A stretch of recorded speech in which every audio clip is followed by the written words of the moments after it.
आज हम बात कर रहे हैं सुजलॉन एनर्जी की। सुजलॉन एनर्जी के स्टॉक में आज हमें कोई भी अपडाउन देखने को नहीं मिली, यानी जो क्लोजिंग है वो कल की ही थी। अब इस गिरावट को देख के, यानी एक तरह से कहे तो गिरावट है, क्योंकि तेजी तो बनी नहीं, क्योंकि बाजार में तेजी थी, तो लोगों को काफ़ी ज़्यादा डर लग रहा है कि क्यों ऐसा हो रहा है। एक तरफ तो बाजार में तेजी है, उसके बावजूद भी सुजलॉन एनर्जी का स्टॉक आगे क्यों नहीं जा रहा है, क्यों यहाँ पे अपर सर्किट नहीं लग रहा है। तो अगर ये पूरा वीडियो आप अच्छे से देखोगे तो आपको समझ में आ जाएगा कि आखिरकार में सुजलॉन में आज तेजी क्यों नहीं बनी और क्या आगे आने वाले समय में तेजी बन सकती है। क्या आने वाले समय में पावर सेक्टर में शानदार तेजी बनेगी और क्या सुजलॉन के लिए यही मौका है जब इसमें वापस इन्वेस्टमेंट करें, क्योंकि अगर आप देखोगे तो ऊपर के लेवल से वापस आधी कीमत में आ चुका है। तो क्या इस 50% डिस्काउंट में स्टॉक मिल रहा है, उसको क्या हमें खरीद लेना चाहिए। जिस तरह से बहुत सारी अपडेट निकल के आ रही है उसके हिसाब से समझ में आ रहा है कि आने वाले समय में डेफिनेटली यहाँ पे तेजी आ जाएगी, लेकिन नजरिया अगर शॉर्ट टर्म का है तो निवेश करने से बचे। बाजार में कुछ भी इन्वेस्टमेंट इस समय न करें अगर आपका नजरिया शॉर्ट टर्म का है तो। सिर्फ लॉन्ग टर्म इन्वेस्टर या फिर मिड टर्म इन्वेस्टर के लिए ये शानदार समय है। वैसे अगर आप देखें तो बाजार ने अपना लगभग बॉटम बनाया, क्योंकि कल जितने सब रिसर्च एनालिस्ट थे और जितने यूट्यूबर थे वो सारे कहते कि आज बाजार में भयंकर गिरावट होगी, लेकिन ऐसा कुछ हुआ नहीं। और इसके पीछे वजह यह है कि बाजार ऑलरेडी बहुत ज़्यादा गिर चुका है। अब यहाँ पे बड़ी गिरावट की कोई संभावना नहीं, चाहे कितनी भी बड़ी बैड न्यूज आए तो उसके बावजूद भी अब बाजार ज़्यादा रिएक्ट नहीं करेगा, क्योंकि बाजार ने लगभग बॉटम बनाया। और बाजार के लिए अच्छी खबर ये निकल के आ रही है कि जो कमोडिटीज की प्राइस है वो लगातार गिरने लगी है। जिस तरह से बाजार पे जो खतरा मंडा रहा था कि लगातार महंगाई बढ़ेगी, उस पर अब लगाम लगती हुई दिखाई दे रही है, क्योंकि कमोडिटीज नीचे आ रही है।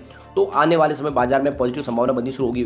दूसरी तरफ से जो मानसून की तरफ से भी गुड न्यूज आ रही है, लगातार अच्छी बारिश हो रही है, तो बाजार को एक तरह से बॉटम मिलने की संभावना बनी है। तो अगर आपने अभी तक सुजलॉन में निवेश नहीं किया तो इस समय थोड़ा निवेश कर सकते हैं। ये स्टॉक वाकई में मल्टीबैगर बनने वाला है। तो इन सारी बातों को जानेंगे इस वीडियो के माध्यम से। लेकिन फ्रेंड, उससे पहले अगर आप पहली बार हमारे चैनल पे आए तो चैनल को सब्सक्राइब कर दीजिए, एक बेल आइकन दबा दीजिए ताकि जब भी नए वीडियो बने पहला नोटिफिकेशन आपको मिले। वीडियो पसंद आए तो लाइक शेयर जरूर कीजिए। चलो फ्रेंड्स, वीडियो स्टार्ट। फ्रेंड्स, अगर आज के कारोबार की बात करें तो स्टॉक ओपन हुआ 6.70 पर, 6.55 का लो बना और हाई है 6.75 का। एंड में जो क्लोजिंग रही वो 6.65 पर रही, यानी कल की ही क्लोजिंग पर। कोई भी अपडाउन आपको देखने को नहीं मिलेगी। यहाँ पे जो गिरावट के पीछे जो सबसे बड़ी वजह बनी वो है निफ्टी एनर्जी। पावर सेक्टर में आज गिरावट थी।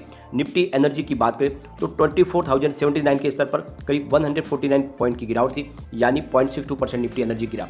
अब निफ्टी एनर्जी में गिरावट के बावजूद भी अगर सुजलॉन की एनर्जी में आपको गिरावट नहीं दिखाई देती तो इसका मतलब यह है कि यहाँ पे खरीदारी हो रही है, और इसी वजह से आपको यहाँ पे क्लोजिंग है वो कल की क्लोजिंग पे ही आती हुई दिखाई दे रही है। तो इससे आपको ये समझ लेना चाहिए कि आने वाले समय जैसे ही पॉजिटिव माहौल बनेगा, पावर सेक्टर में खरीदारी शुरू होगी, सुजलॉन सबसे पहले अपर सर्किट के दौर में जा सकता है।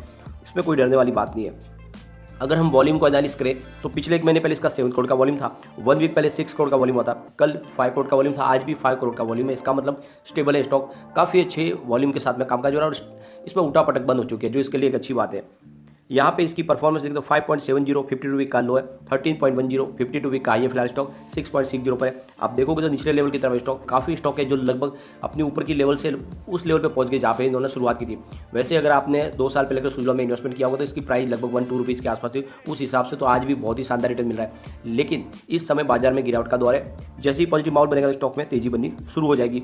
यहाँ पे एक बड़ी गुड न्यूज निकल के आ रही है विंड एनर्जी सेक्टर के लिए।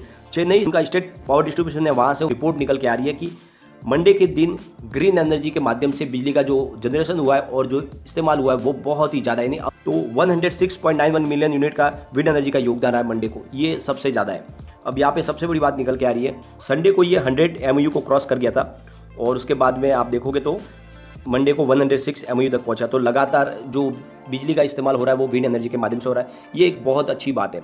यहाँ पे जो सोलर पावर का भी इसमें कंट्रीब्यूशन है वो करीब 22.8 MOU का है, बाकी सारा का सारा विंड पावर के माध्यम से। तो आप देख सकते हो कि लगातार यहाँ पे अब विंड एनर्जी का जो जनरेशन हो रहा है वो काम में आ रहा है इलेक्ट्रिसिटी के लिए। मंडे के दिन टोटल 340 MOU का इस्तेमाल हुआ बिजली का, उसमें 25% का योगदान अब विंड पावर का है। ये बहुत ही अच्छी बात है। तो आप समझ सकते हो कि इस सेक्टर में अब तेजी आनी शुरू हो चुकी है और ये आने वाले समय में जिस तरह से लगातार इंस्टॉलेशन हो रहा है, आने वाले समय में बहुत जबरदस्त यहाँ पे तेजी की वातावरण बनती दिखाई देगी। यहाँ पे एक और बड़ी गुड न्यूज निकल के आ रही है, ग्रीन एनर्जी सेक्टर को प्रमोट करने के लिए हिंदुस्तान पावर एक्सचेंज बनाया गया है। ये तीसरा पावर एक्सचेंज है और इसके माध्यम से ग्रीन सर्टिफिकेट दिए जाएंगे और ये जो एक्सचेंज है इसमें ग्रीन एनर्जी के ऊपर ही कामकाज होगा। तो आप देख सकते हो कि एक नई शुरुआत की गई है और ट्रायल बेसिस पे इसको आज शुरुआत भी की गई है और आने वाले समय में यहाँ पे इसमें कामकाज आगे बढ़ेगा। ये जो एक्सचेंज बनाया गया इसमें जो सपोर्ट रहा है वो है promoted by BSE, PTC India and ICICI bank. तो हिंदुस्तान पावर एक्सचेंज बनाया गया है और ये ग्रीन सर्टिफिकेट प्रोवाइड करेगा। तो आप देख सकते हो कि गवर्नमेंट ने एक नया पावर एक्सचेंज शुरू कर दिया है। इससे पहले 2 एक्सचेंज ऑलरेडी है, जिसमें इंडियन एनर्जी एक्सचेंज और पावर एक्सचेंज ऑफ इंडिया। अब ये तीसरा पावर एक्सचेंज होगा जो ग्रीन एनर्जी के सेक्टर के लिए यानी रिन्यूएबल एनर्जी का जो कारोबार करती हुई कंपनियां के लिए रहेगा।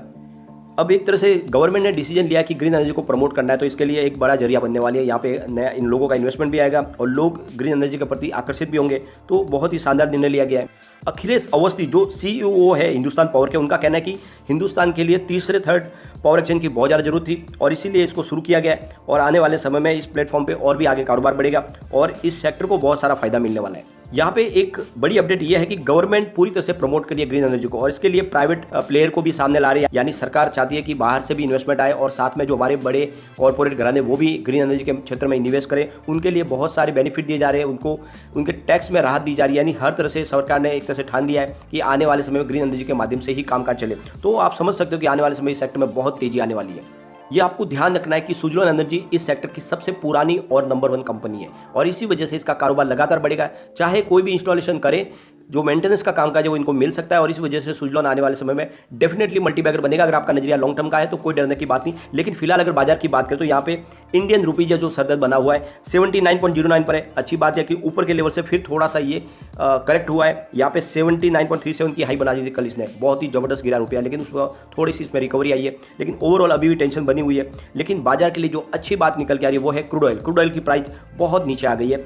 WTI क्रूड की बात करें तो 99.91 पर आ चुका है, जहाँ पे फिलहाल 0.41% की तो तेजी है, लेकिन ये 100 से नीचे है। ये काफी दिन के बाद ऐसा हुआ है और इसीलिए बाजार में आने वाले समय में तेजी बनती हुई दिखाई देगी। ब्रेंट क्रूड की बात करें तो 103 पर आ चुका है, जहाँ पे 1.06% की वापस थोड़ी सी तेजी दिखाई दे रही है। लेकिन जो क्रूड ऑयल में जो नीचे भाव आया है इसका फायदा देखने को मिलेगा और बाजार में स्टेबिलिटी आएगी और एक तरह से यहाँ पे खरीदारी शुरू होगी। तो आने वाले समय बाजार को बॉटम मिलता हुआ दिखाई देगा। जो बड़ी गिरावट की संभावना थी अब वो थमती हुई दिखाई दे रही है। तो आने वाले समय में यहाँ पे पॉजिटिव माहौल बनेगा, तो डिप में खरीदारी का मौका है। अगर आप ऊपर के लेवल में बेच के बाहर निकले तो इस समय खरीदारी कर सकते हैं और अगर आपके पास शेयर है तो थोड़ा निवेश को होल्ड करके रखें। आने वाले समय डेफिनेटली आपको बहुत ही शानदार रिटर्न मिलेगा। नजरिया लॉन्ग टर्म का रखें। मैंने सुजलोन एनर्जी आपको पिछले 2-3 साल से सजेस्ट करता हूँ, काफ़ी अच्छा स्टॉक है क्योंकि एक समय इसकी प्राइस 400 के आसपास थी। उस समय अगर आप देखोगे तो सेंसेक्स बहुत नीचे था। अब जिस तरह से सेंसेक्स में उछाल आया उस हिसाब से इसकी प्राइस कई गुना बढ़ सकती है क्योंकि आने वाले समय सरकार की तरफ से इसको बहुत सारी बेनिफिट मिलने वाली है। यहाँ पे अच्छी बात है कि कम्युनिटी सेंटीमेंट अभी भी स्टॉक के साथ बना हुआ है। 57% बाई की कॉल है, 27% सेल की कॉल है, 16% होल्ड की कॉल है। तो लोगों का रुझान अच्छा खासा स्टॉक के साथ बना हुआ है। एक बार इसके पिवट लेवल को चेक कर लेते हैं तो यहाँ से अगर गिरावट होती है तो 6.53 का फर्स्ट सपोर्ट है, ये सपोर्ट टूटा तो 6.42 तक स्टॉक जा सकता है और वहाँ पर भी नहीं रुका तो फिर 6.23 तक जा सकता है, ध्यान रखना है। लेकिन पॉजिटिव माहौल बना तो 6.83 का फर्स्ट रेजिस्टेंस है, इसको पार कर लिया तो 7.02 तक स्टॉक जाएगा और वहाँ तक पहुँचेगा फिर 7.13 तक भी जा सकता है। तो बिल्कुल निवेश करें, डरे नहीं, क्योंकि कंपनी विंड पावर क्षेत्र में नंबर 1 है और जिस तरह से आप देख रहे हो कि आंकड़े निकल कर आए कि 25% का इनका योगदान रहा है चेन्नई में, तो आप देख सकते हो कि लगातार इसका इंस्टॉलेशन बढ़ रहा है और आने वाले समय में ये आंकड़े और सुधरते जाएंगे। हिंदुस्तान में आने वाले समय 50% जो एनर्जी का निर्माण होगा वो सारा का सारा विंड पावर सोलर पावर के माध्यम से होगा। तो समय है वो इसी सेक्टर के नाम पे होने वाला है, तो बिल्कुल निवेश बनाए रखें। लेकिन फ्रेंड, कोई भी इन्वेस्टमेंट करने से पहले अपने फाइनेंशियल एडवाइजर से बारे ले ले या अपना खुद का रिसर्च करें, क्योंकि मैंने वीडियो आपके एजुकेशनल पर्पज के लिए ही बनाया। वीडियो पसंद आए तो लाइक शेयर जरूर कीजिए और चैनल को सब्सक्राइब